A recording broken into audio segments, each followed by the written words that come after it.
जय हिंद जय Maharashtra. The stock selection आपल्या YouTube चॅनलमध्ये तुम्हाला सगळ्यांचे स्वागत आहे. तर मित्रांनो, सलग चौथ्या दिवशी आपला IT सेक्टरमध्ये जोरदार तेजी पाहायला मिळते. या तेजीमध्ये एक स्टॉक असा आहे, तो लास्ट 4 दिवसामध्ये जवळजवळ 22 ते 25% पर्यंत वाढला आहे. स्टॉकचं नाव आहे कॉफोर्ज लिमिटेड. आता पूर्ण IT सेक्टर बूममध्ये आहेच, परंतु हा पर्टिक्युलर स्टॉक एवढ्या मोठ्या प्रमाणात का वाढला, याच्यामागचं जर कारण बघायचं झालं तर कंपनीने त्यांचे Q1चे नंबर्स अनाऊन्स केलेत, जे नंबर्स अतिशय चांगल्या प्रकारचे राहिलेले आहेत. आता त्यांनी जो डेटा आपल्याला दाखवला आहे त्याच्यामध्ये जर बघायचं झालं तर रेव्हेन्यू मित्रांनो 49% वाढलेला पाहायला मिळतोय. त्यानंतर EBIT मार्जिन देखील 16%वर पोहोचलं आहे. EBIT मार्जिन म्हणजे काय, अर्निंग बिफोर इंटरेस्ट टॅक्स. त्यानंतर कंपनी म्हणते की AI मुळे त्यांचा बिझनेस मोठ्या प्रमाणात वाढतोय, कारण त्यांच्या ओव्हरऑल रेव्हेन्यूपैकी 86% रेव्हेन्यू जो आहे तो AI लीड सर्व्हिसमधून त्यांना येत आहे. तसेच या क्वार्टरमध्ये त्यांना एक मोठी ऑर्डर देखील मिळाली आहे.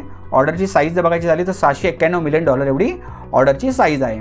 त्यानंतर कंपनीने फायनान्शियल इयर 2027 साठी दिलेला जो गायडन्स होता तो देखील कायम ठेवला आहे. तशा प्रकारचे अपडेट्स आपल्याला पुढे येताना पाहायला मिळाले, ज्याच्यामुळे आपल्या स्टॉकमध्ये मोठी वाढ होताना पाहायला मिळते. आता चार्ट स्ट्रक्चर कशा प्रकारचं तयार झाले ते देखील शॉर्टमध्ये आपण समजून घेऊया. आता चार्टवर इथे मित्रांनो तुम्हाला काही लेवल्स आणि झोन ड्रॉ केलेले पाहायला मिळतील, कारण आपण 2 महिन्यापूर्वीच या स्टॉकवरती व्हिडिओ बनवली होती, तेव्हा पण ह्या लेवल्स दिल्या होत्या. खाली एक डिमांड झोन होता, त्याची रेंज होती 854 ते 1029च्या आसपास. बरोबर त्या झोनवरती प्राइस इथे बाउन्स बॅक घेऊन वरती जाताना पाहायला मिळते. आणि जी एक डाऊन ट्रेंड लाईन आपण टाकली, ही डाऊन ट्रेंड लाईन जेव्हा इथे ब्रेक झाली होती तेव्हा बरोबर स्टॉक आपण रडारवरती घेतला होता आणि तिथून तुम्ही पुढे पाहू शकता कंटिन्यू प्राइस जी आहे ती वरती जातानाच पाहायला मिळते.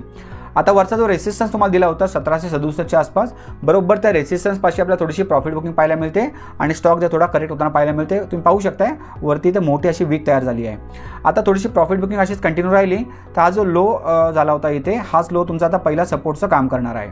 आणि हा सपोर्ट ब्रेक झाला तर नेक्स्ट सपोर्ट आहे 1133च्या आसपास. या दोन्ही सपोर्टवरती तुम्हाला कुठेही बुलिश कॅन्डलस्टिक पॅटर्न किंवा रिव्हर्सलचं कन्फर्मेशन मिळालं तर फ्रेश एंट्री देखील तुम्ही इथे घेऊ शकताय. आणि समजा अशीच बाईंग पुढे कंटिन्यू राहिली तर वरचा रेसिस्टन्स ब्रेक झाला तर त्याच्या पुढचा रेसिस्टन्स तुम्हाला 2007च्या आसपास पाहायला मिळू शकतो.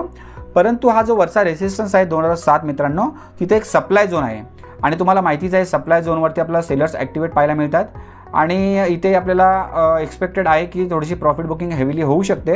परंतु समजा बायर्सने हा झोन देखील डॉमिनेट केला, म्हणजे बायर्सने सेलर्सला डॉमिनेट केलं तर वरती तुम्हाला नेक्स्ट टार्गेट जो आहे तो 2407च्या आसपास पाहायला मिळू शकतो.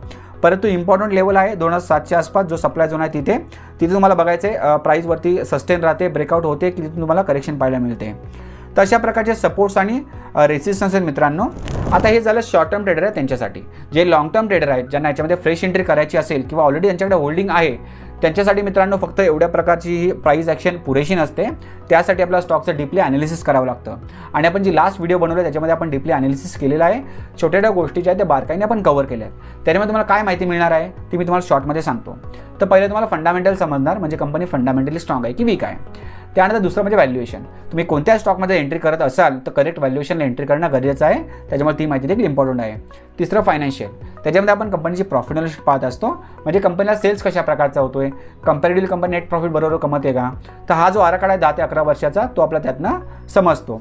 त्यानंतर चौथा असतो तो म्हणजे चार्टचा. तर चार्ट मित्रांनो तो 2 महिन्यापूर्वीचा आहे. लेटेस्ट चार्ट तुम्हाला मी आता दिलेला आहे, त्या चार्टवरती तुम्हाला स्टडी करायची आहे. तर ही अशा प्रकारची पूर्ण माहिती आहे. ज्या पद्धतीने तुम्हाला ते एक्सप्लेन केली आहे, तुम्हाला जर आवडली असेल तर मला कमेंट करून नक्कीच सांगा आणि आपल्या व्हिडिओ लाईक देखील करा.